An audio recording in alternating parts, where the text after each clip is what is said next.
आज के लेसन के अंदर हमारे पास जो पोजीशंस हैं, position relative and position absolute, ठीक है, उनको हमने डिस्कस करना है। सो थोड़ा सा अटेंटिव रहिएगा, बिकॉज जो हमने पिछले लेसन के अंदर डिस्कस किए ना कि टोटल 5 पोजीशंस होती हैं, उन 5 पोजीशंस में से ये 2 पोजीशंस हैं जो आज हम डिस्कस करेंगे। सबसे ज्यादा इस्तेमाल होने वाली पोजीशंस यही दोनों हैं। नॉर्मली होता है ना, किसी जगह पर टूल्स पड़े होते हैं लेकिन कोई टूल कम इस्तेमाल होता है, कोई बहुत ज्यादा इस्तेमाल हो रहा होता है, तो same goes with these once के जो आपका पोजीशन रिलेटिव और एब्सोल्यूट है, ये सब ज्यादा इस्तेमाल हो रहे होते हैं। सो अब मैं क्या काम कर लेता हूँ यहाँ पर कि सबसे पहले मैं एक बॉक्स नाम की डिव क्रिएट कर लेता हूँ यहाँ पे। और बॉक्स नाम की डिव को सबसे पहले मैं CSS में टारगेट कर लेता हूँ with width and height. Box को मैंने टारगेट कर लिया, width 500 pixels and height will also be 500 pixels and BGC sky blue or maybe royal blue, ठीक है। सो ये हमने कर दिया। जब हम इसको रिफ्रेश करेंगे सो यू कैन सी कि वो हमारे पास 500 पिक्सल और 500 पिक्सल की जो विड्थ के साथ वो चीज़ है वो यहाँ शो होगी। सेकेंड थिंग इज दैट कि अब मुझे इसके अंदर कुछ चिल्ड्रन क्रिएट करने हैं। couple of children I will create over here. Let's suppose मैं उसका नाम रख देता हूँ कि child 1, नाम रख दिया मैंने as it is, और उसी के मैं कॉपी क्रिएट कर लेता हूँ with the name of child 2, save कर दिया इसको। अब इन दोनों को मैं यहाँ पे टारगेट करता हूँ। सबसे पहले child 1 को मैं टारगेट करता हूँ और मे बी मीनिंगफुल नाम रख देते हैं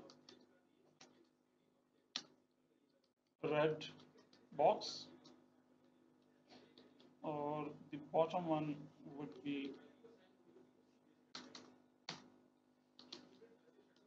yellow box. Red box and yellow box दोनों इसके चिल्ड्रन है। कीप इन माइंड बिकॉज जो ये चीज है ये उसका पेरेंट है और अंदर 2 डिव्स पड़ी हैं वो उसके चिल्ड्रन हैं।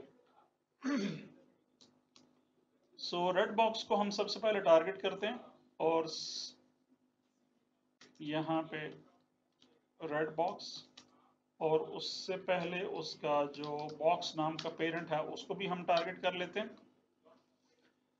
अच्छा, अब बात यह है कि रेड बॉक्स उस बॉक्स जो टॉप की डिव है उसका पहला चाइल्ड है। 2 चिल्ड्रन में से जो पहला चाइल्ड है वो क्या है? रेड बॉक्स है। उसको मैं विड्थ डिफाइन कर देता हूँ 200 pixels and height would go 200 pixels and BGC red, ठीक है। सो ऑब्वियसली चूंकि वो इसका चाइल्ड है तो वो इसके अंदर शो होगा इस जगह पे, ठीक है। सिमिलरली अगर मैं इसके दूसरे चाइल्ड को टारगेट करूं which is the yellow one,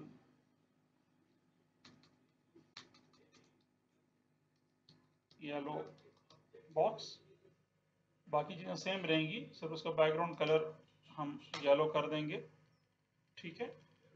और जब हम इसको रिफ्रेश करेंगे तो वो चूंकि उसका दूसरा चाइल्ड है और डिव का टैग ब्लॉक लेवल एलिमेंट होता है तो वो इसके नीचे शो होगा इस तरीके से, ठीक है। ये चीजें तो यहां तक क्लियर होगी। सो हमारा जो स्ट्रक्चर था वो बन गया। अब हमने आना है स्टाइलिंग की तरफ, ठीक है। So be attentive physically and mentally. Okay, सबसे पहले हमारे पास ऊपर जो डिव पड़ी है वो है रेड, ठीक है। सो इसको मैं दे देता हूं पोजीशन एब्सोल्यूट। उसको मैंने position absolute they the. Keep in mind पहले चाइल्ड को पोजीशन एब्सोल्यूट दे दी मैंने।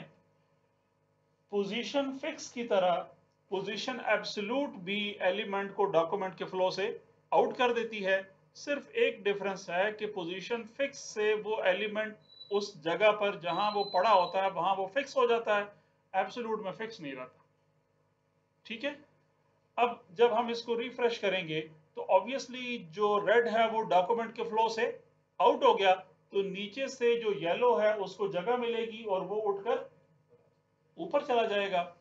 सो जब हम इसको रिफ्रेश करेंगे तो वो जो रेड है वो डॉक्यूमेंट के फ्लो से आउट हो गया और जो येलो था उसको जगह मिली और वो उसके पीछे चला गया। अब फिर वही बात कि वो 5 properties top right bottom and left की जो 5 प्रॉपर्टीज हैं वो क्या हो गई, एक्टिव हो गई। ठीक है, अब हम उनको यूज करके मैं एक दफा दिखा देता हूं कि येलो जो बॉक्स है वो हमारे पास मौजूद है, अवेलेबल है। सो लेट्स सपोज मैं यहां से कहता हूं कि लेफ्ट 20 पिक्सल्स, 20 पिक्सल से पिक्सल लेफ्ट साइड से 20 पिक्सल का गैप छोड़ के यहां शो हो जाएगा। You can C yellow one पीछे उसके मौजूद है, जो कि जब रेड ने जगह छोड़ी थी वो वहां पे मिल गया। लेकिन जो कल चीज हमने डिस्कस की थी इसके अंदर कि जो टॉप राइट बॉटम लेफ्ट हम दे रहे थे इसको फिक्स पोजीशन को, पोजीशन फिक्स वाले एलिमेंट को, तो वो क्या कर रहा था कि वो व्यू पोर्ट के हिसाब से मूव कर रहा था। यहां भी सेम चीज होगी अभी तक जो हम डिस्कस कर रहे हैं। लेट्स सपोज मैं से कहता हूं कि राइट 0, तो राइट 0 से चूंकि वो डॉक्यूमेंट के फ्लो से आउट हो गया, तो जब वो डॉक्यूमेंट के फ्लो से आउट हो गया इट मींस कि वो अपने पेरेंट के अंदर भी नहीं रहा। जब डॉक्यूमेंट से ही निकल गया बाहर, तो फिर पेरेंट के अंदर कैसे रह सकता है? तो वो ये एक्सट्रीम राइट के ऊपर इस तरीके से शो हो जाएगा।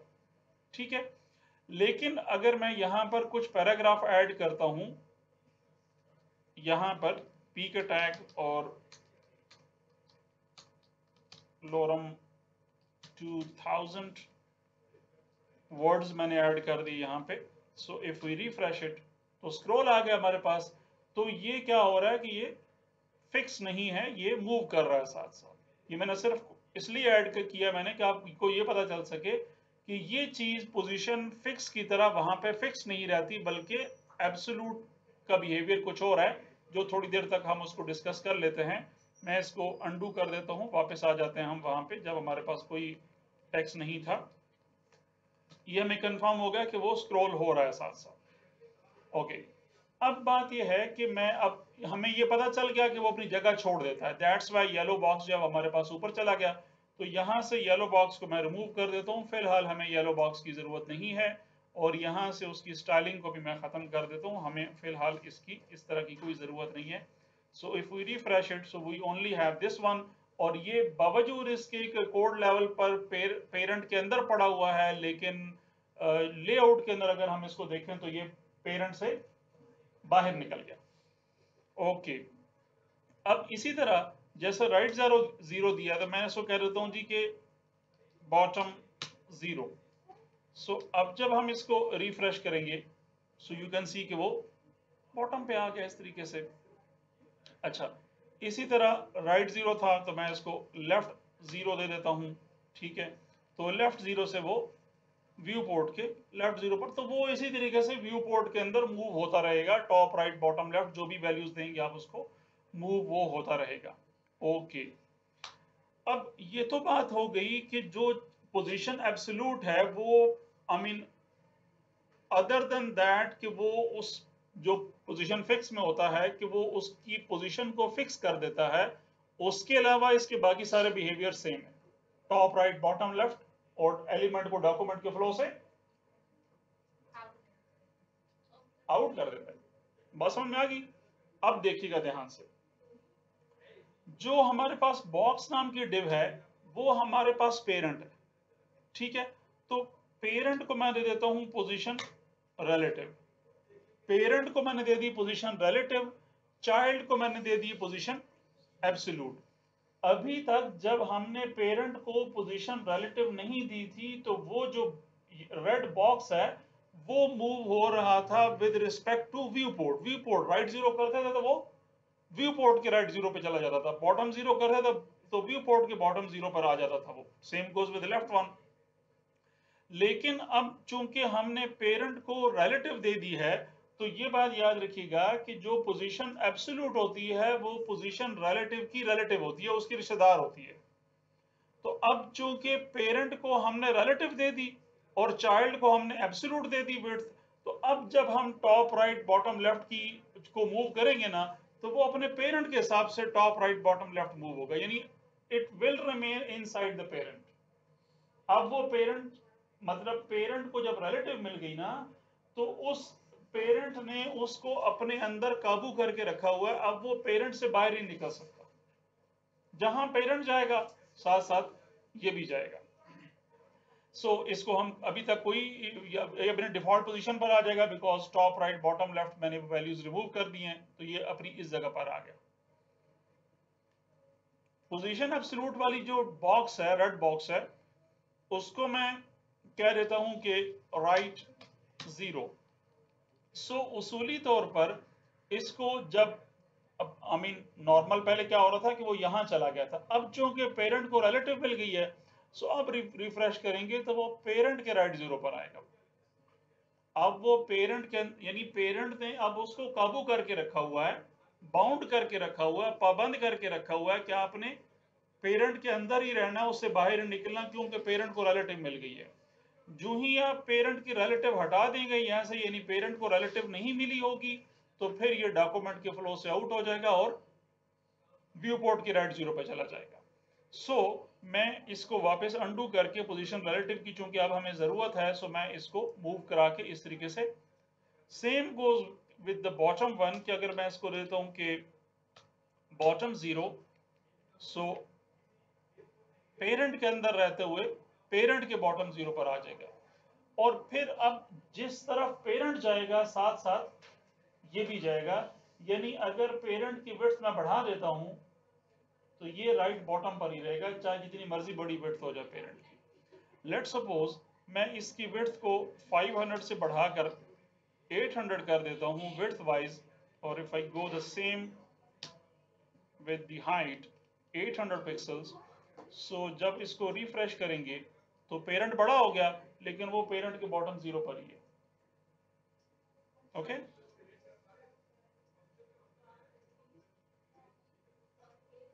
ओके, इज इट क्लियर कि वो पेरेंट ने क्या कर रखा है, उसको अपने अंदर बाउंड कर दिया है, पाबंद कर दिया कि वो पेरेंट के अंदर ही रहेगा, पेरेंट से बाहर नहीं निकलेगा वो। ठीक है, ओके।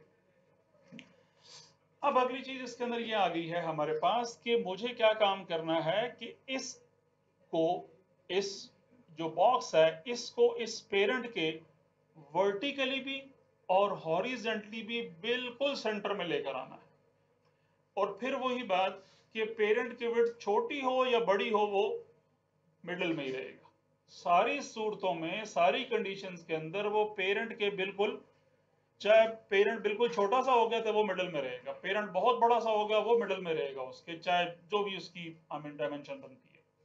सो फॉर नाउ मैं इसकी विड्थ और हाइट को, सॉरी टॉप राइट बॉटम की जो वैल्यू मैं उसको रिमूव कर देता हूँ। सो इसको जब रिफ्रेश करेंगे तो ये अपनी डिफॉल्ट पोजीशन पे चला गया जहां पर इसको वेरी फर्स्ट टाइम होना था या था इनफैक्ट। ओके, पोजीशन एब्सोल्यूट इसको मिली है, पेरेंट को रिलेटिव मिला हुआ, मैं इसको कहता हूं कि टॉप 50%, टॉप से 50% नीचे आ जाए। लेकिन चूंकि पेरेंट को रिलेटिव मिली हुई है, तो ये पेरेंट के रिलेटिव होते हुए, पेरेंट को देखते हुए उसके 50% पर आ जाएगा, लेकिन 100% 50% पे नहीं आएगा, उसके लिए हमें कुछ और भी करना पड़ेगा। लेकिन उससे पहले मैं कुछ बता देता हूं आपको। इसकी इस वक्त हाइट है 800 पिक्सल, 800 पिक्सल इसकी हाइट है, और मैंने उसके चाइल्ड रेड बॉक्स को टॉप से 50% नीचे मूव किया मैंने।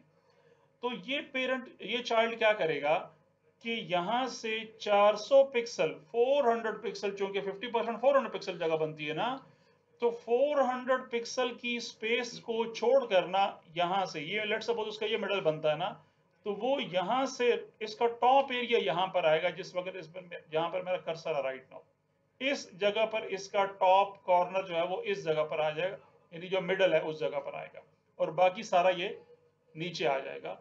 किस तरीके से? इस तरीके से। ये उसका मिडल था। यूं समझें कि इस रेड बॉक्स का जो टॉप का ये जो कॉर्नर है, टॉप का ये जो एज है, ये उस ब्लू बॉक्स का 100% वर्टिकल सेंटर है।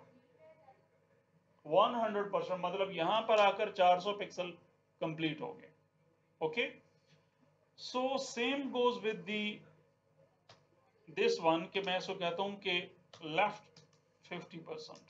तो जिस तरह मैंने टॉप से 50% दिया, तो अब ये लेफ्ट साइड से भी अपने पेरेंट को देखते हुए इस जगह पर, यहां पर लेट सपोज उसका ये मिडल है, तो ये इस जगह पे शो हो जाएगा। जो ही हम इसको रिफ्रेश करेंगे तो वो लेफ्ट साइड से भी 50 पर, टॉप से भी 50%, लेफ्ट साइड से भी 50%।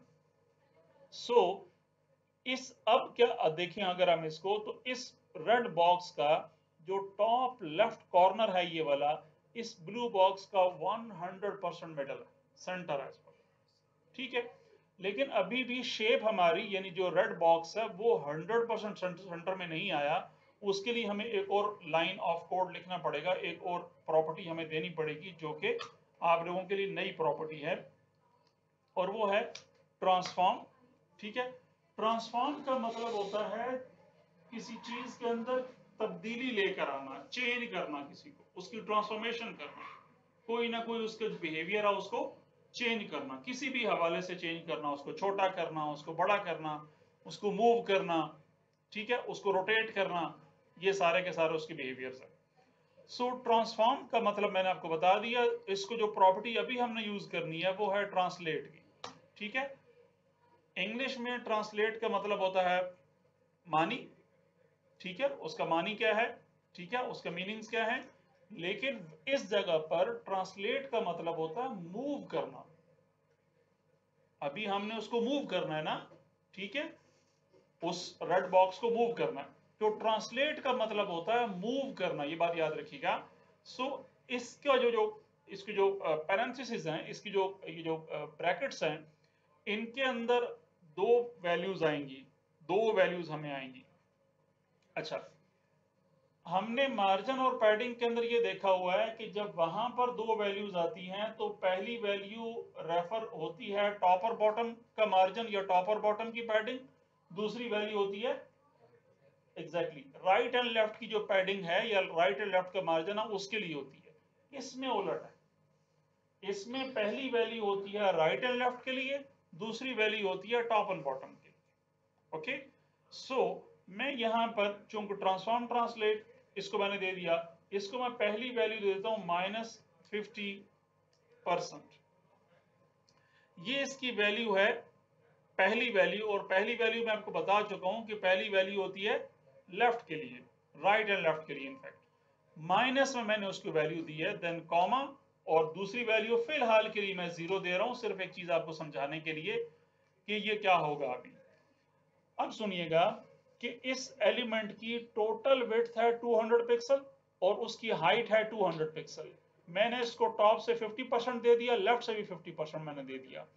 और अभी तक क्या हो रहा है कि ये टॉप से 50% की स्पेस अपने पेरेंट की, चूंकि वो उसके रिलेटिव है ना, तो उसकी टॉप से इतनी स्पेस छोड़कर वो यहां शो हो गया। Same goes with the left one, left side से भी इतना शो हो गया वो। सो अब जब मैंने इसको ये पहली वैल्यू दी है ना, ट्रांसफॉर्म ट्रांसलेट -50%, तो -50% का मतलब ये है कि मैं इस रेड बॉक्स को ये कह रहा हूं कि आपने ट्रांसलेट भी मूव होना है -50%। माइनस में वैल्यू दी है ना, पॉजिटिव में देते तो वो राइट साइड पे मूव होता, माइनस में दी है तो वो पीछे जाएगा। तो मैं उसको कह रहा हूं कि इस रेड बॉक्स ने अपनी टोटल विड्थ का, अभी तो हमने इसकी विड्थ डिफाइन कर दी है ना 200 पिक्सल, हमें विड्थ ना भी पता होगी ना, जो कि आने वाले लेसन्स में आपको कंफर्म हो जाएगा इसके बारे में कि अभी इसकी टोटल विड्थ है 200 पिक्सल। तो मैं इसको कह रहा हूं कि आपने अपनी टोटल विड्थ का 50% पीछे हो जाना है आपने।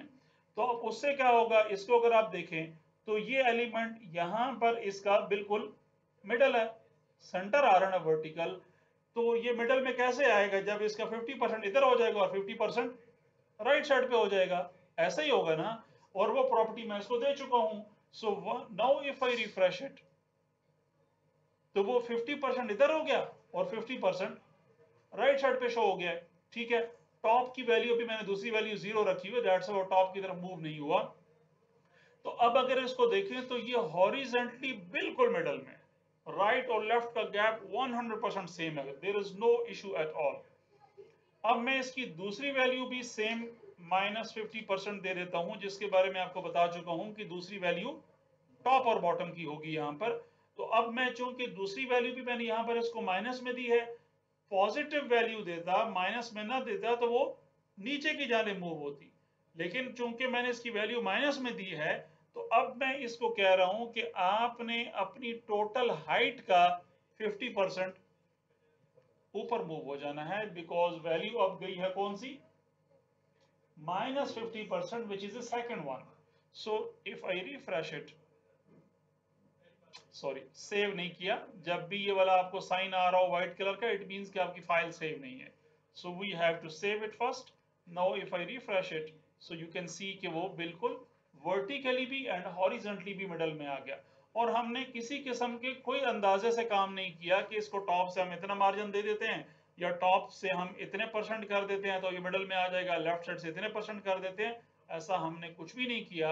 with only these 3 lines of code, we have brought it exactly in the middle of the parent. Okay? Position relative element को डॉक्यूमेंट के फ्लो से आउट नहीं करता, लेकिन वो z इंडेक्स की प्रॉपर्टी को उठा लेगा. यानी बहुत दफा अक्सर ऐसा होता है कि किसी जगह पर कोई एलिमेंट को आपने पोजीशन नहीं रिक्वायर्ड देनी ही नहीं है, एब्सोल्यूट देंगे तो वो तो एलिमेंट को डॉक्यूमेंट के फ्लो से आउट कर देगा और नीचे वाला कंटेंट उठ के ऊपर आ जाएगा. तो इंस्टेड ऑफ दैट कि आप उसको आपने लाना ऊपर है, आपकी मजबूरी है, जरूरत है आपकी कि आपने उसको ऊपर लाना है, लेकिन फिक्स और रिलेटिव, फिक्स और एब्सोल्यूट आप दे नहीं सकते क्योंकि वो इशू हो जाएगा, वहां पर लेआउट सारा डिस्टर्ब हो जाएगा. लेकिन फिर आप उसको पोजीशन रिलेटिव देकर उसकी जी इंडेक्स की वैल्यू आप चेंज करके एज पर योर रिक्वायरमेंट आप चेंज कर सकते हैं. अब मैं आपको क्या करता हूँ यहाँ पर कि एक मैं चीज आपको बना के दिखा देता हूँ. हम क्या कर लेते हैं कि उसकी एक इंस्पायरेशन ले लेते हैं, और इंस्पायरेशन हम ले लेते हैं माइक्रोसॉफ्ट से. ठीक है, उनकी ये वेबसाइट मैंने ओपन कर दी यहाँ पर, और माइक्रोसॉफ्ट की वेबसाइट को लेकर हम क्या काम करेंगे. इस बैकग्राउंड को ये भी नहीं बताऊंगा, it will take some time, ये थोड़ा सा एडवांस वो है, लेकिन मैं आपको ये चीज़ बता देता हूँ. ठीक है, और हम थोड़ा सा इसमें एक तो चेंज हम ये करेंगे कि हम इसका बैकग्राउंड नहीं देंगे, और दूसरा काम हम ये काम करेंगे कि इस कंटेंट को कंटेनर के हमने अलाइन रखना है. हमने बावजूद इसके कि पोजीशन मिलेगी, इमेज के ऊपर कंटेंट पोजीशन के जरिए आएगा ना, वैसा तो नहीं आ सकता ना. तो पोजीशन के जरिए हमने एग्जैक्ट उस कंटेनर के अलाइन किस तरीके से रखना है ये हम देखेंगे इस लेसन के अंदर. नॉर्मली नहीं हो सकता, नॉर्मली वो तंग करेगा. आपको क्या पता कि लेफ्ट साइड से कितना गैप है. ये चीज ना हम बनाएंगे ये वाली, ये पेज में बनाऊंगा, बिकॉज इसमें थोड़ा सा इमेज इन्वॉल्व है, सॉरी बैकग्राउंड, मतलब सॉलिड बैकग्राउंड इन्वॉल्व है, इसमें थोड़ा सा और तरीके से है. लेकिन सिर्फ एक अमेंडमेंट करेंगे कि हम इस कंटेंट को इसका लाइन रखेंगे. Okay, so let's start. पहले मैं आपको ये ऊपर के एरिया बना के दिखा चुका हूँ, ये मैं दोबारा नहीं बनाऊंगा. सिर्फ मैं आपको एक थोड़ा सा आई मीन एक पैराग्राफ हम ऐड कर देंगे which must be inside the container, जो कंटेनर के अंदर रहेगा. ठीक है, ऑब्वियसली मेन चैलेंज तो ये है ना कि कंटेनर कैसे अलाइन करना हमने.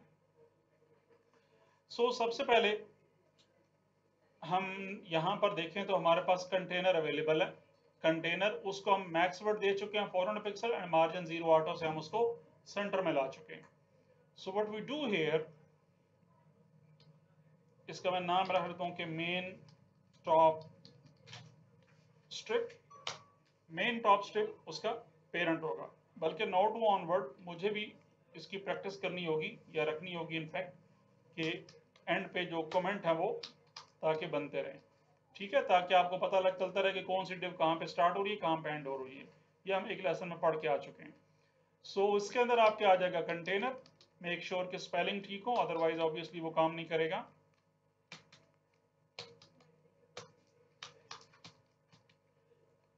So second thing is that के टॉप स्ट्रिप इनर.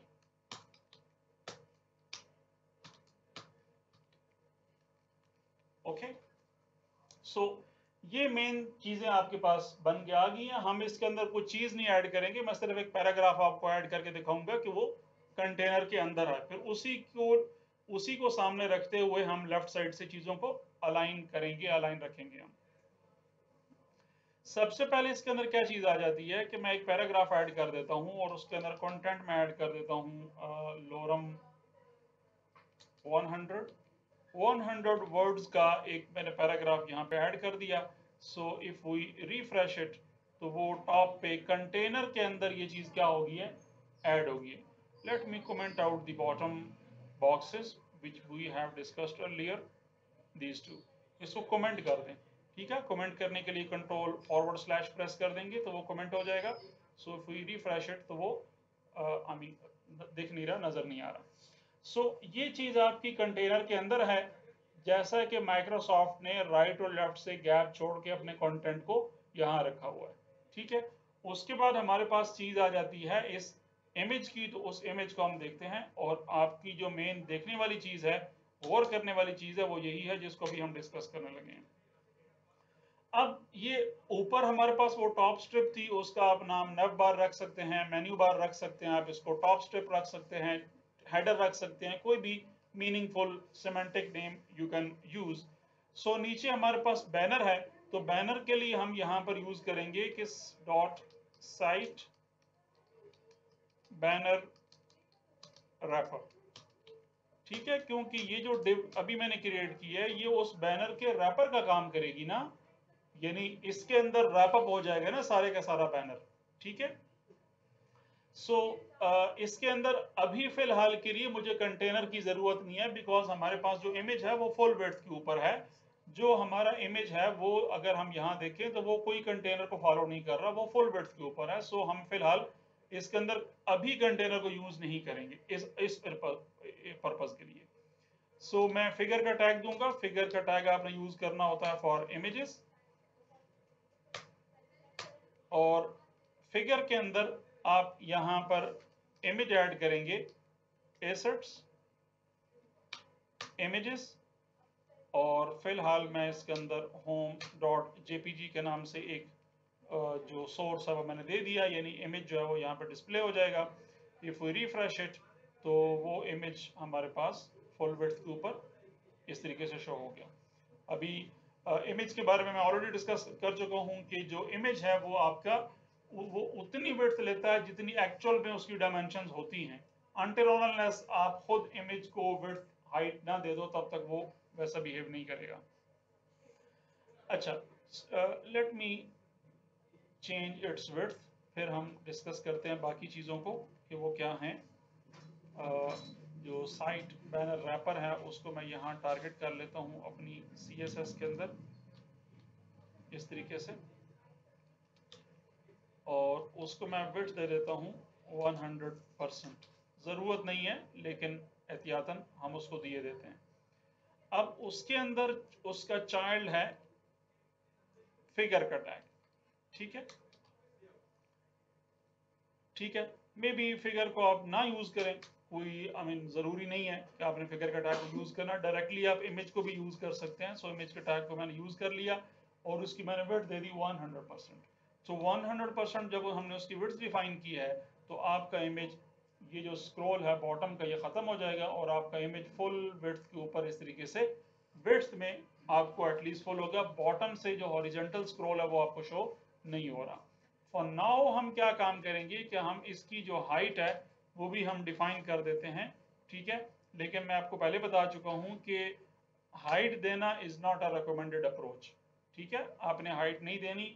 हम लेटर ऑन डिस्कस करेंगे कि इमेजेस की क्रॉपिंग किस तरीके से होती है, और आपने उतना ही इमेज, उतनी ही विड्थ और उतनी ही हाइट का आपने इनफैक्ट क्रॉप करके लेकर आना है from any tool, may be from Photoshop और एनीवेयर, और आपने उस इमेज को आपने यूज करना है। एक्स्ट्रा कोई भी वो चीज यूज नहीं होगी, वो आगे जाकर इश्यूज क्रिएट करते हैं जब वेबसाइट लाइव होती है तो। एनीवेज, सो हम उसकी हाइट दे देते हैं, और हाइट भी सिर्फ आपने हाइट नहीं देनी है, आपने उसकी मैक्स हाइट देनी है आपने और नाउ। और मैं इसकी हाइट दे देता हूँ फॉर एग्जांपल 450 पिक्सल्स, 450 पिक्सल की मैंने इसकी हाइट दे दी। So if you refresh it, so आपका जो इमेज है वो 400 पिक्सल की उसने हाइट उठा ली है, लेकिन इमेज जो है ना वो आपका स्ट्रेच हो गया, ठीक है। अब हमने इमेज को उसकी स्ट्रेचनेस से बचाना है कि इमेज हमारा स्ट्रेच ना हो और बाकायदा प्रॉपर शो हो, बेशक हाफ शो हो जाए लेकिन पूरा कंटेंट बेशक हमें उसका ना शो हो।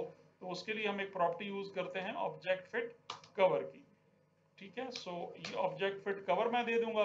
ऑब्जेक्ट फिट कवर का मतलब ये है कि मैं इस ऑब्जेक्ट को कह रहा हूं कि ये अपनी विड्थ और हाइट के अंदर खुद को कवर कर ले, ठीक है। बाकी एक्स्ट्रा किसी चीज को ये डिस्टर्ब ना करे। So if we refresh it, so you can see कि अब हमारा इमेज जो है दो बॉटम से कट हो गया है, लेकिन वो पूरे का पूरा शो हो रहा है। थोड़ा सा हमारे इमेज की जो हाइट है वो कम है, so let me increase it instead of 450 to 500 pixels. मैं इसकी हाइट दे देता हूँ इस तरीके से। सो अब वो कंपैरेटिवली थोड़ा बेहतर हो गया।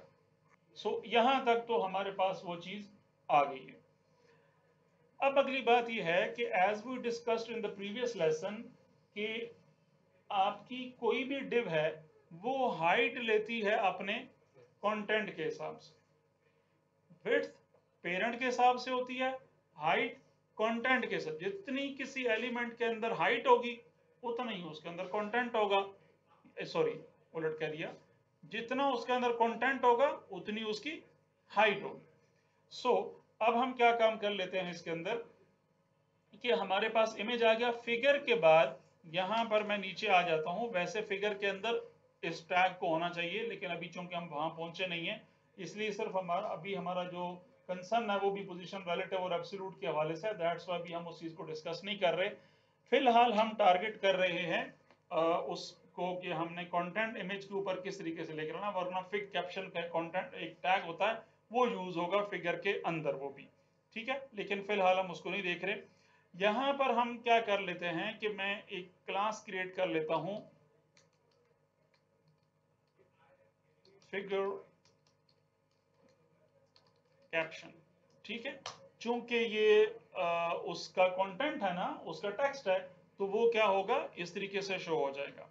और इसको भी मुझे कमेंट करना है बाय द वे, ताकि मुझे पता चले कि फिगर कैप्शन की जो डिव है वो हमारी कहां पेरेंट हो रही है। फिग कैप्शन का बाकायदा टैग है, ठीक है, लेकिन अभी फिगर कैप्शन थोड़ा सा चेंज करके मैंने उसका क्लास नाम दिया, कीप इन माइंड। अब मैं इसके अंदर मैं यूज करूंगा कंटेनर, क्योंकि अब जो कंटेंट आना है वो बेसिकली कंटेनर के अंदर आना है। ऊपर तो इमेज ऐड करते हुए तो हमने कंटेनर की कोई क्लास यूज नहीं की, बिकॉज इमेज हमें फुल विड्थ के ऊपर चाहिए था। अब हमें जो कंटेंट है उसको इमेज के ऊपर भी लेकर आना है हमने, और कंटेनर के अलाइन भी रखना है। दैट्स व्हाई हम कंटेनर को जो जो डिव है, सॉरी क्लास, उसको हम यूज कर रहे हैं। सो यहाँ पर मैं एक और क्लास बना लेता हूं कि figure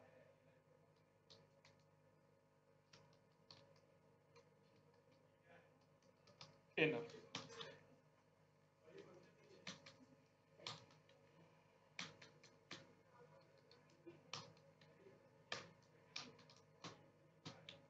so figure caption inner के नाम से एक डिव भी हमारे पास क्रिएट हो गई। अभी हमारे पास कोई कंटेंट नहीं है। लेट मी सी कि हमारे पास यहाँ पर क्या चीज़ है। तीन चीज़ें हमें दिख रही हैं यहाँ पर। हेडिंग दिख रही है, यानी कि टाइटल, डिस्क्रिप्शन और बटन। तीन चीज़ें हमारे पास, उन्हीं को हम देखेंगे यहाँ पर। सबसे पहले मैं यहाँ पर एक H4 क्रिएट कर देता हूँ, ठीक है, और उसको मैं क्लास दे देता हूँ यहाँ पर बैनर टाइटल का, ठीक है। और उसके अंदर मैं कोई भी टेक्स्ट, डमी टेक्स्ट ऐड कर देता हूँ, लोरम 7, ठीक है। सो ये कंटेंट हमारे पास ऐड हो गया इस तरीके से, which is showing over here, यहाँ पे शो हो रहा है। और इसी तरह इसके बाद एक हमारे पास पैराग्राफ आ जाएगा with the name of banner description, और पी का tag, sorry P is already there, lorem 30, ठीक है। ये थोड़ा सा मैंने कंटेंट ऐड कर दिया। और पैराग्राफ के बाद, यानी नीचे पैराग्राफ के बाद हम यूज करेंगे यहाँ पे बटन के टैग को, ठीक है। और बटन के टैग के अंदर मैं यहाँ भी चेक कर लेते हैं कि इन्होंने क्या लिखा है। इन्होंने लिखा है कि learn more about it, so we will go with the same one.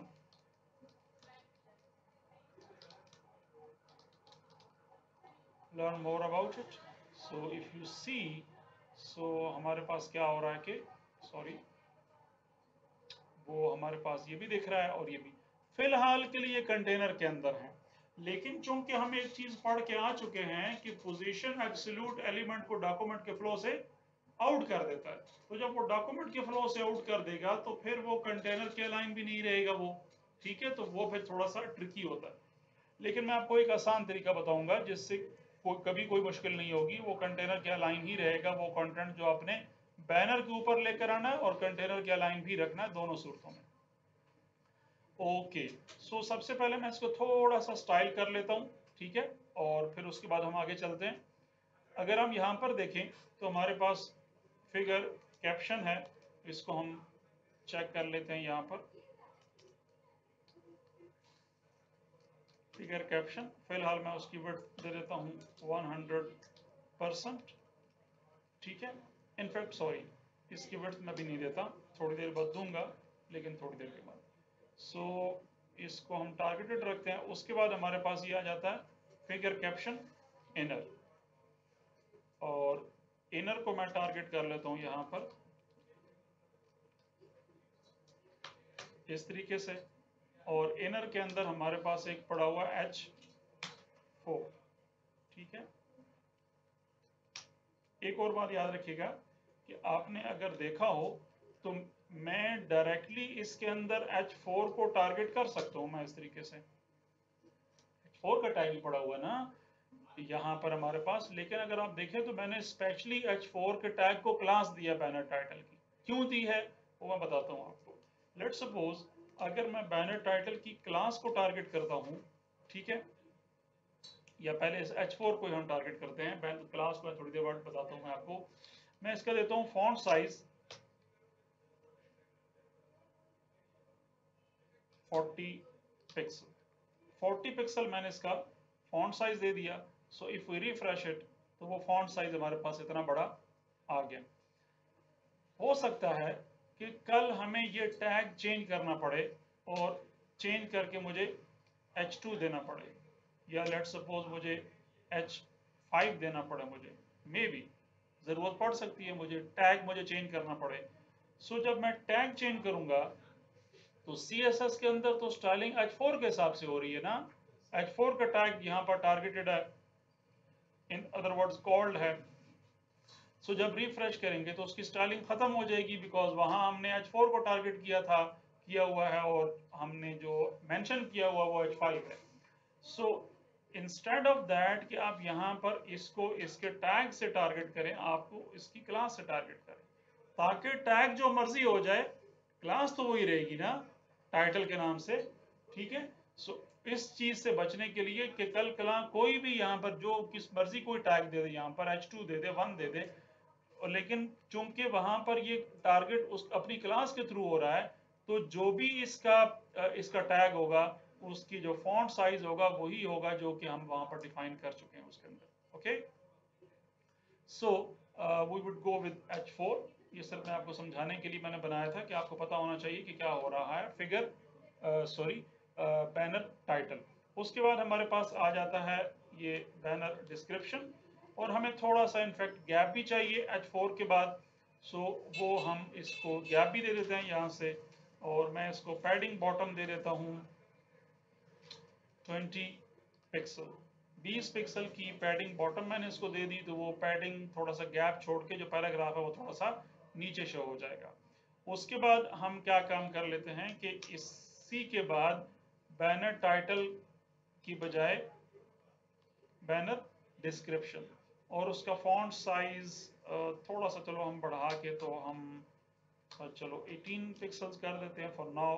और border padding bottom we will go with the same, I mean 20 pixels. और इफ यू रिफ्रेश इट तो फॉन्ट साइज भी थोड़ा सा बेहतर हो गया, और बटन से भी थोड़ा सा उसका गैप आ गया। बटन चूंकि सेम रहेगा, सो बटन की क्लासेस हम लेटर ऑन डिस्कस करेंगे, उसकी बाकायदा एक प्रैक्टिस है, हम उसी को फॉलो करेंगे। यहाँ पर मैं बटन के टैग को टारगेट कर लेता हूँ, चूंकि अभी हमने उन चीज़ों को डिस्कस नहीं किया। बटन को हमने थोड़ा सा ब्यूटीफाई करना है हमने, और उस पर्पज़ के लिए हम क्या काम कर लेते हैं कि चूंकि अब हमें थोड़ा सा देखना पड़ेगा, और वो ये देखना पड़ेगा कि ओके ठीक है, उनको वो द सेम, कोई इशू नहीं है, हम इसको इसी जो कलर है उसके साथ हम लेके चलते हैं।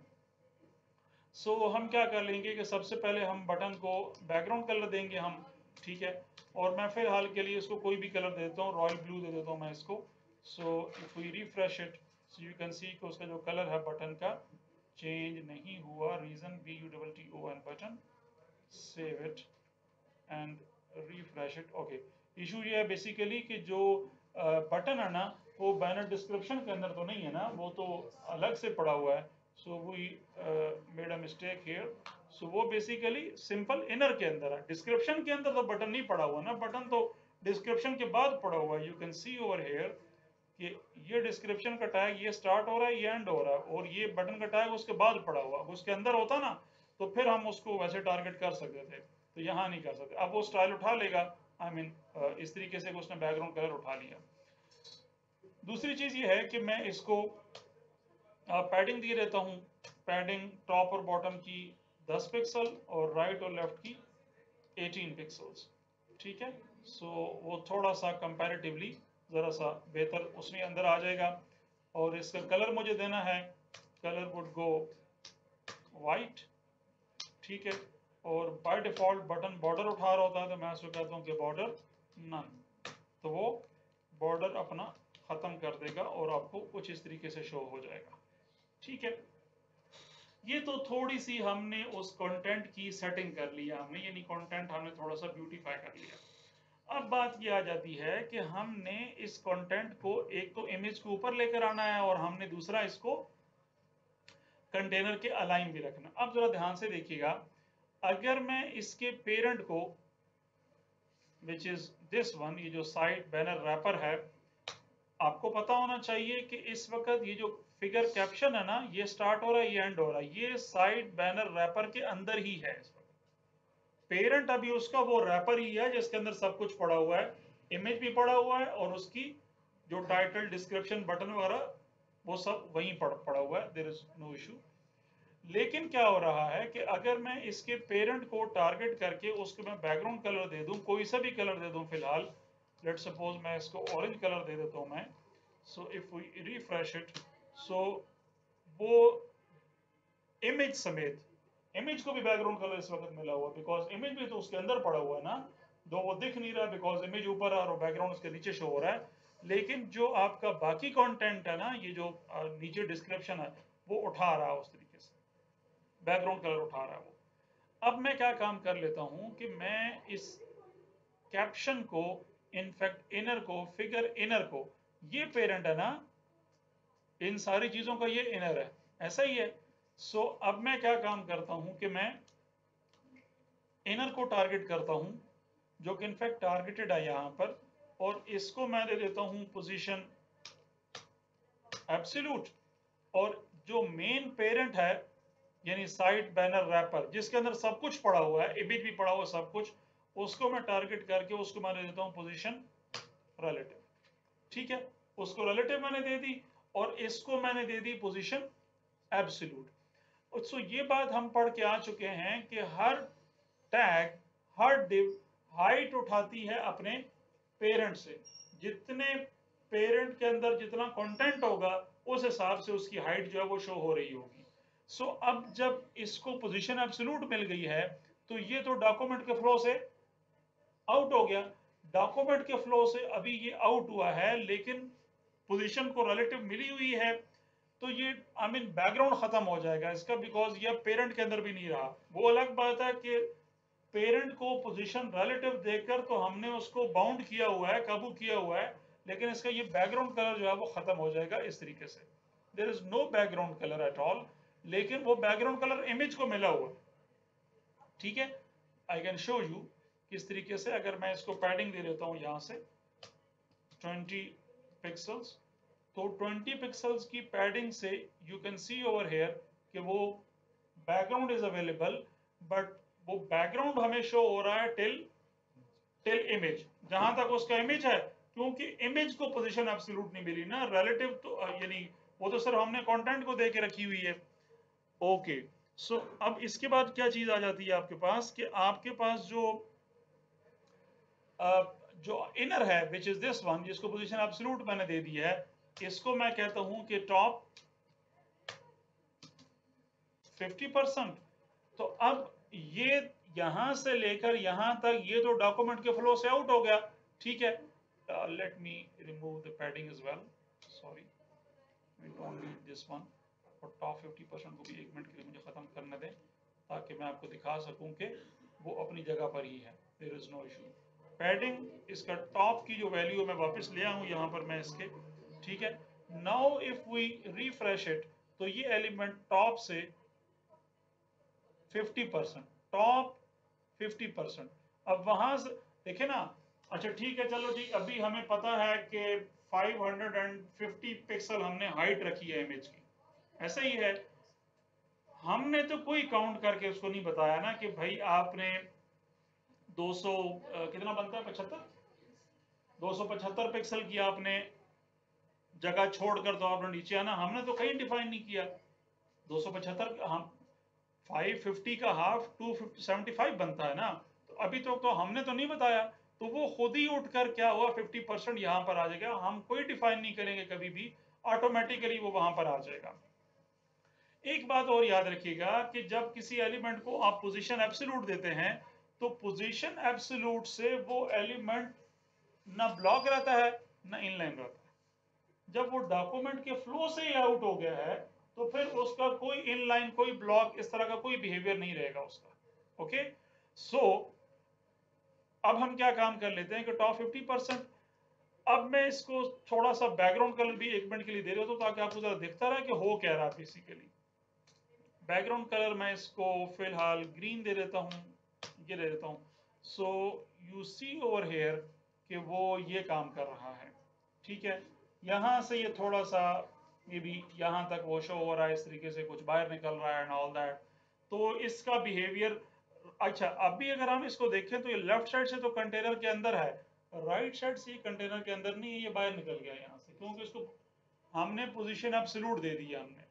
तो जब हमने इसको पोजीशन एब्सोल्यूट दे दी है तो ये हमने पोजीशन एब्सोल्यूट ये फिगर इनर को दी है, कंटेनर इसका पेरेंट है, तो जब अंदर वाली चीज को आप पोजीशन एब्सोल्यूट देंगे तो वो अपने पेरेंट से भी बाहर निकल जाएगा। अभी वो रिलेटिव है बेसिकली रैपर के, इसके रिलेटिव है वो, कंटेनर के रिलेटिव नहीं है इस वक्त वो। ओके, सो वो इसके रिलेटिव इस वक्त नहीं है, वो साइड बैनर इसके वो आई मीन उसके ऊपर है वो। सो यहां पर ये इशू क्रिएट करेगा। दूसरा काम आपने ये करना है कि जैसे मैंने पहले बताया कि पोजीशन एब्सोल्यूट से वो ना ब्लॉक रहता है ना वो इनलाइन रहता है, ना इनलाइन ब्लॉक, ऐसी कोई चीज उसके ऊपर असर नहीं करेगी। सो दूसरी चीज ये है कि जिस एलिमेंट को आप पोजीशन एब्सोल्यूट देंगे तो वो एब्सोल्यूट की जो पोजीशन है ना वो डॉक्यूमेंट के फ्लो से तो आउट करेगी ही करेगी, साथ साथ उसकी विड्थ भी खत्म कर देगी उसकी, नो ब्लॉक नथिंग। अब उसूली तौर पर तो इसको आई मीन ये बिहेव नहीं करना चाहिए था उसको। अभी देखिएगा, लेट सपोज मैं इसको कहता हूं जी के लेफ्ट जीरो, तो लेफ्ट जीरो देखा जाए तो रैपर तो यहां से स्टार्ट हो रहा है ना, तो वो तो यहां चला जाएगा इस जगह पे लेफ्ट साइड पे, तो वो कंटेनर का तो लाइन नहीं रहा वो, ठीक है, कंटेनर का लाइन नहीं है ना। सो ये जो अंदर वाली चीज को, कंटेनर के अंदर वाली चीज को जो मैंने पोजीशन एब्सोल्यूट दी है, ये मैंने जानबूझकर मिस्टेक की है आपको ये समझाने के लिए कि कभी भी नेवर एवर, कभी भी जब आपने किसी कंटेंट को कंटेनर के अलाइन रखना है और बैनर के ऊपर रखना है आपने, तो आपने कंटेनर के अंदर वाली क्लास को पोजीशन एब्सोल्यूट नहीं देनी है, आपने बाहर वाली क्लास को देनी है, ताकि वो अपने अंदर कंटेनर को मेंटेन करके रखे। यानी कंटेनर ने कंटेंट को थोड़ा सा राइट लेफ्ट से गैप छोड़ के अंदर रखा हुआ है ना, तो जब आप बाहर वाली चीज को पोजीशन एब्सोल्यूट देंगे ना, तो कंटेनर तो अंदर पड़ा हुआ है ना, कंटेनर से तो बाहर नहीं निकला ना वो तो कंटेनर का भी जो पेरेंट है वो निकला डॉक्यूमेंट के फ्लो से आउट। सो अब जब हम क्या क्या काम करेंगे इसके अंदर कि मैं इसको दे देता हूं इसके पेरेंट को टारगेट करके इनर के बजाय, सॉरी इनफैक्ट ये सारी प्रॉपर्टीज मैं यहां से कट करता हूं और ये फिग कैप्शन जो रैप पेरेंट है ना, मैं उसको दे देता हूं। अब अगर आप इसको गौर से देखें तो फिगर कैप्शन के अंदर सारा कंटेंट पड़ा हुआ इंक्लूडिंग कंटेनर, तो कंटेनर अपना काम कर रहा है अंदर कि वो कंटेंट को उसने थोड़ा सा राइट लेफ्ट से गैप छोड़ के दरम्यान में रखा हुआ है, जबकि फिगर कैप्शन बाहर पड़ा हुआ है वो, और उसका इमीडिएट पेरेंट है साइड बैनर रैपर जिसको पोजीशन रिलेटिव मिली हुई है। So now if we refresh it तो वो ये काम कर देगा। अच्छा, अभी भी एक इशू है स्टिल कि ये उतनी विड्थ इसकी होगी जितना कंटेनर होता है। अगर आप इसको गौर से देखें तो ये कंटेनर के जितना ही हो गया इस वक्त, लेकिन सिर्फ ये सेंटर में नहीं आया, आई मीन कंटेंट इसका सेंटर में नहीं आया। उसके लिए मैं आपको थोड़ी देर पहले बता चुका हूं कि जिस एलिमेंट को आप पोजीशन एब्सोल्यूट देते हैं ना, वो विड्थ खत्म कर देता है। लिहाजा इस केस में कंपलसरी है कि आप उसको विड्थ 100% लाजमी देंगे, तब जाके, यानी स्पेसिफिकली आपको उसकी विड्थ डिफाइन करनी पड़ेगी। So now if we refresh it, so you can see कि वो बैकग्राउंड कलर भी अपनी जगह पर आ गया, इमेज अब के 100 हो गया और कंटेनर के अलाइन भी है। अब मुझे इस बैकग्राउंड कलर की जरूरत नहीं है, सिर्फ मैं समझाने के लिए आपको बैकग्राउंड कलर दिया था कि बेसिकली हमारा कंटेंट कहां से कहां जा रहा है। ठीक है, तो वो चीज हम डिस्कस कर चुके हैं। कंटेनर के ये अलाइन हो चुका है इस तरीके से, और अब ये पेरेंट के हिसाब से मूव करेगा। ट्रांसफॉर्म ट्रांसलेट अभी मैंने नहीं दिया, let me give it. Transform translate, अब देखिएगा ध्यान से, जरूरी नहीं है कि आपने हर मर्तबा सारी दोनों प्रॉपर्टीज देनी है आपने। अभी अगर आप इसको गौर से देखें तो हमने कंटेनर के तो ये ऑलरेडी अलाइन है लेफ्ट साइड से, तो इसका मतलब यह है कि हमें इसको राइट लेफ्ट से मूव करने की जरूरत नहीं है, सिर्फ वर्टिकली हमने इसको मूव करना है। इस चीज को हमने यहां से लेकर यहां तक सिर्फ वर्टिकली मिडल में लेकर आना है ना, तो ट्रांसफॉर्म ट्रांसलेट की पहली वैल्यू हो जाएगी 0, क्योंकि हमने राइट लेफ्ट से इसको मूव नहीं करना। दूसरी वैल्यू हो जाएगी -50%। अच्छा, अब जो चीज हम पहले पढ़ रहे थे उसके अंदर क्या हो रहा था कि वो चीज, आई मीन उसकी हाइट डिफाइन थी 200 पिक्सल। जो रेड बॉक्स था उसकी हाइट क्लियर थी, हमें भी पता थी और उसको भी पता थी, लेकिन इसकी हाइट कितनी है यहां से लेकर यहां तक, नोबडी नोस, किसी को भी नहीं पता किसी कितनी हाइट है। वो सिस्टम ऑटोमेटिकली इसकी हाइट को कैलकुलेट करेगा और उसको -50% वर्टिकली हाफ ऊपर उठा देगा और हाफ यहीं पर रखेगा, लाइक दिस। इसको जहां से मर्जी मेजर कर लें, टॉप और बॉटम गैप 100% इक्वल है इसमें।